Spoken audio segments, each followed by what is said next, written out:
Hi, Chris Mc Loone here with Fire Apparatus and Emergency Equipment. Welcome to this abbreviated edition of our podcast. I'm not going to take up too much of your time today, but would appreciate it if you would indulge me. Thank you in advance. We have had quite a beginning to 2025 so far, from the events in New Orleans to the event in Las Vegas to the California fires. And just before the year began, it was still 2024. We all, I think at this point, you can't really say all because, of course, there are people who haven't seen it, but there was a video that did go viral of a fire truck crossing a railroad track, two sets of railroad tracks, against the crossbuck and against the lights telling it to stop. That truck was subsequently hit by a train. The apparatus is gone.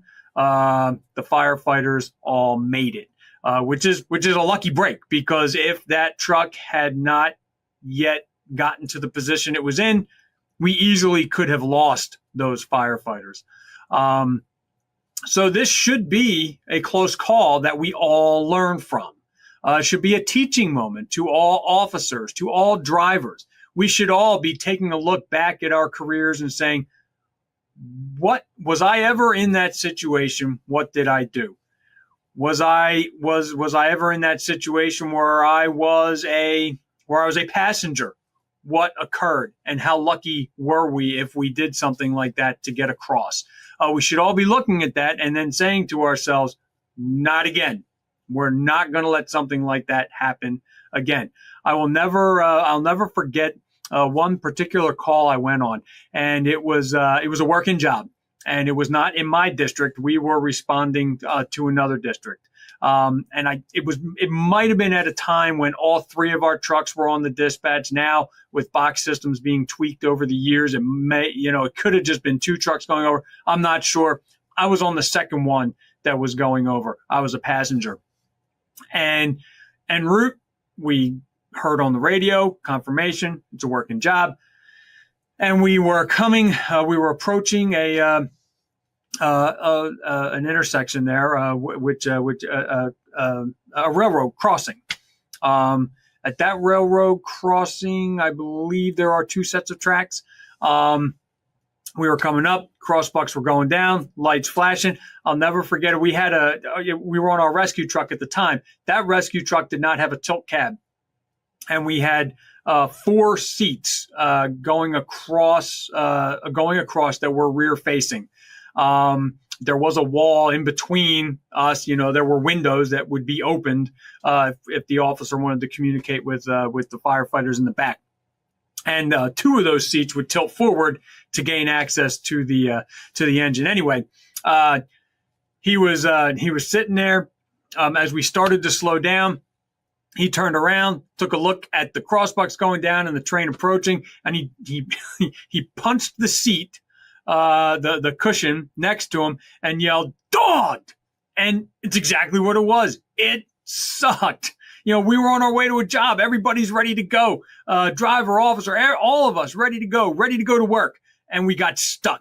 And we didn't know how long it was going to take for that train to get through, and what work was going to be left for us when we got there. It stunk.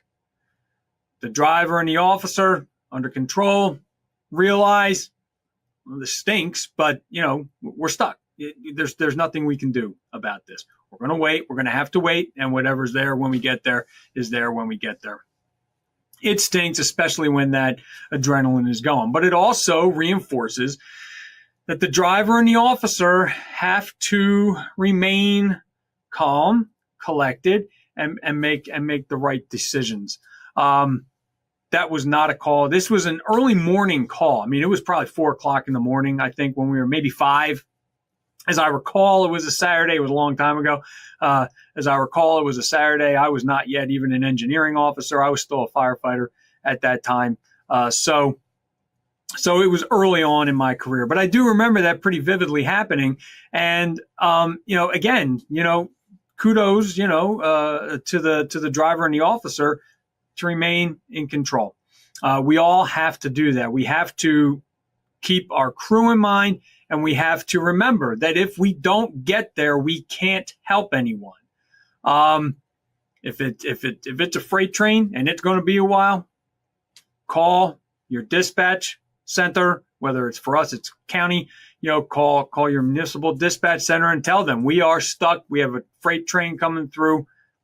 Dispatch the next rescue or something, dispatch the next unit. Do something to ensure that the continuity exists for the call. So it was a teaching moment, at least to me it was. What upset me was that the next day, it was not the next day, it was within days, another video surfaced. A pumper crossing a railroad crossing with a train approaching. Now, this video went viral. Tremendous number of people saw it. It was all over social media from any number of different places, not just us, obviously. And here we are, this teaching moment. It crosses again, and I'm just thinking, what are we doing? What are we doing? Why are we doing this? We are making mistakes repeatedly.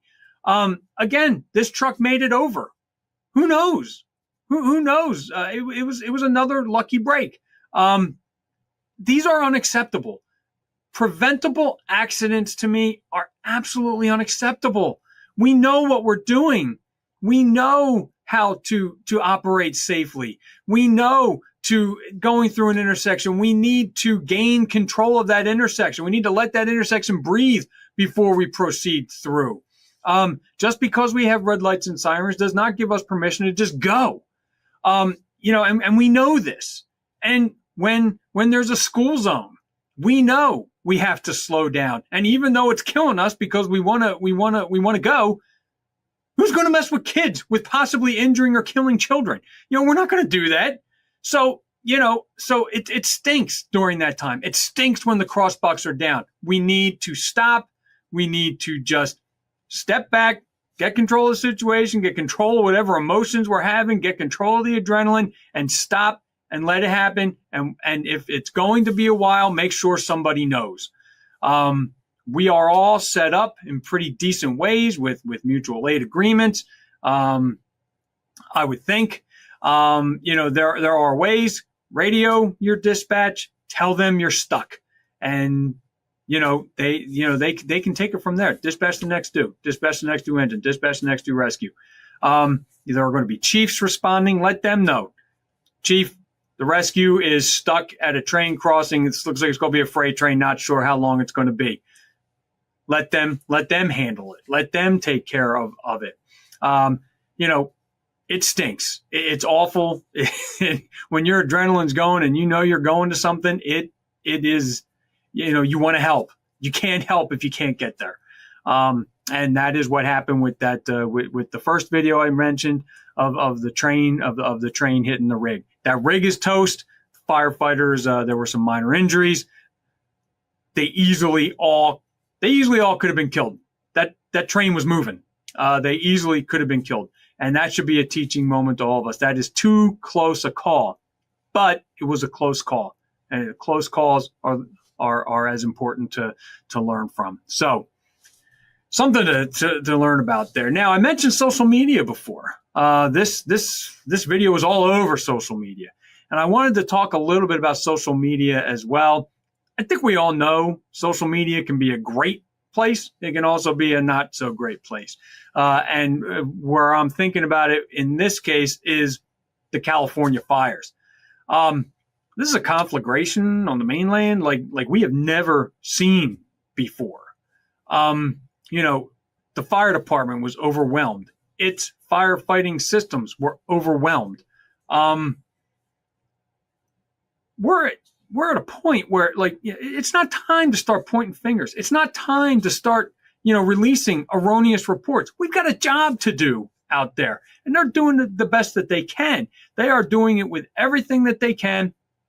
There will be after action reports, and then you can start looking at it and going, okay, what went right? What went wrong? There were attacks on the leadership. There were erroneous reports about trucks being turned away that then needed to have press releases to say, oh no, the trucks weren't being turned away. This is what really happened. Is this really what we need to be doing in the middle of a massive fire? Trying to reassure everybody, no, we weren't turning trucks away. Come on. And a lot of that was out via social media. A lot of us get news via social media. It is impossible sometimes to track or to verify that news report is correct, that it's not erroneous. And then, but it only takes one person to like, oh my God, look at this, and then it goes like crazy out over social. And like I said, social can be a very good place. It can be a very positive place. It can also go the other way. So we need to be careful about comments we make there. We need to be careful about sharing things that are not verified, because the wrong thing goes viral. And now we've got fire departments trying to defend themselves, to squash a rumor. These are all things that don't need to be going on right now. And so we've had a very challenging beginning to 2025 on many fronts. Many lessons to be learned. Some should have already been learned. Some we will learn later, as I'm sure we will look back on the fires in California to determine what could be done differently, if anything. Can't control the wind, So there are times when certain things are beyond our control when we think about fire spread. So just keep in mind, just use this as like a social media lesson as well. There's a lot of stuff out there. Some of it is the motivations could be questionable. Let's put it that way. And so we're all firefighters. We all know how firefighting systems work. And we all can sort of identify when the person who's telling the story might not really have their facts straight, but not everybody does. And for us to spread any of that is kind of irresponsible. So just be careful. Let's be smart about what we're doing on social media. A lot of good can go through social media, but also like I said, it can easily go in the other direction. Before I go, I just wanted to remind everybody FDIC registration is open. Hot classes are filling up. If you're going to get out there, make sure you're registering now. Classroom sessions are all listed. Some of our advisors, Ricky Riley, Andy Sacadato, Bill Adkins, Bill Peters, they will all be teaching at FDIC. So make sure if you're there, if you're planning to go, make sure you avail yourselves of their classes. A lot of what we talk about in these podcasts with them will be part of those classes, but we'll also go a little bit more in depth. So let's remember to see them if you can, attend their classes if you're out there. And of course, get ready to see everything that is new and great in the fire service in terms of apparatus, equipment, and other products that help us do our jobs better. So that was really all I wanted to talk about today. I thank you for indulging me a little bit there. I do think that there are a lot of teaching points with everything that we've seen so far in 2025. It's kind of crazy. I mean, I think at my fire company, we've already had 21 fire calls. 3 of those have been jobs. So for us, that's a busy month of firework. I know that's not a busy month for everybody, but for us, that's a busy month of firework. To have 3 already, that's quite a start for us. So hopefully that does not indicate what we'll be experiencing all year. Because of course we want our customers, the public, to not have to endure those types of situations. But so that was really what I wanted to go over with you just quickly. Don't want to take up too much of your time. If there are topics that we haven't hit on yet that you'd like us to hit on, please let me know. I'm at chris.mcloone@clarionevents.com. If you would like to submit an article, a video, a picture, anything, you can easily do that now. If you go to our website, up at the right-hand corner, there is a More menu. You drop down that More menu, you go down to Submit, and there's a form that you would fill out to submit it, to upload what you're trying to upload and submit that. So trying to make it as easy as possible for you. If you would like to go back and watch previous episodes of this podcast, they are all available at fireapparatusmagazine.com/podcast. So again, this has been Chris Mc Loone with Fire Apparatus and Emergency Equipment. Have a good one. And for real, stay safe.